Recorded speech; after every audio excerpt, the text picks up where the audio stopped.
पूर्वीचा त्याबाबत आपण सर्व जळगाव असतील किंवा आपण ज्या जिल्ह्यात आलेलो आहे अधिष्ठान मुक्ताबाई येथे आहे आणि आपण ह्या अधिष्ठानावर एक संदेश द्यावा वाटतो संप्रदायाला. हे स्थान तुकोबारायांची साधनाभूमी अबाधित राहण्यासाठी आपला संदेश हा अत्यंत मोलाचा आहे हे आपण तो द्यावा. वारकरी संप्रदायामध्ये जगद्गुरू तुकोबाराय हे नाव घेतल्याशिवाय त्या संप्रदाय विचार कोणीच पूर्ण करू शकणार नाही. आणि मग महाराजांनी ज्या ज्या ठिकाणी उपासना केली, जगद्गुरू तुकोबाराची उपासना भंडारा डोंगर असेल, घोराळा असेल आणि भामचंद्र असेल, त्या संदर्भात खूप इतिहास आपल्यासमोर आहे. तो इतिहास पुढे नेण्याचंच काम आपण सर्व करत असतो.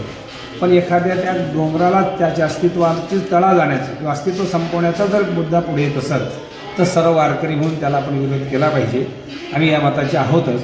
मुक्ताई हा जो फळ आहे, मुक्ताई संस्थान आहे, मुक्ताई परिवार आहे, या परिवारामध्ये आपण हा भामचंद्र डोंगर हे आंदोलन आदरणीय आमचे मधुसूदनजी महाराज, मालेताई आदी कोणी सर्वांचे ही प्राथमिक स्वरूपाची मी नावं सांगितली, पण सर्वांच्या सहकार्याने पुढे जे आंदोलन जात आहे ते आंदोलन पुढे नेण्याची जबाबदारी सर्वांची आहे.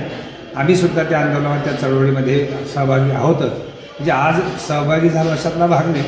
वैकुंठवासी गुरुवर्य ज्यांना वारकरी भीष्म म्हणायचे त्या काळामध्ये असे निवृत्त महाराज वक्ते, त्यांचे आम्ही पाईक आहोत. त्यांच्या विचाराची छाप आमच्याकडे आहे आणि म्हणून आम्ही त्यांच्याच मार्गाने चालणारे असल्यामुळं या आंदोलनामध्ये आम्ही खऱ्या अर्थाने सहभागी होऊ आणि हे आंदोलन यशस्वी होईल.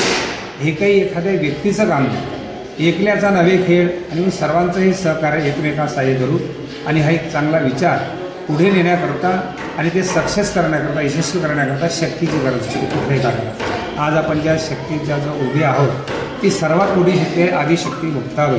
आणि आदिशक्ती मुक्ताबाई या कार्यामध्ये आपल्याला पुढे नेण्याच्या संदर्भामध्ये, यशस्वी करण्याच्या संदर्भामध्ये शक्तीचं अधिष्ठान असलेल्या मुक्ताबाई आपल्याला शक्ती प्रदान करतील आणि हा लढा यशस्वी होईल अशी ग्वाही आदिशक्ती मुक्ताबाईंच्या समोर आपण सर्वांच्या सहकार्याने घेऊ आणि हा लढा यशस्वी करण्याकरता प्रयत्न करू.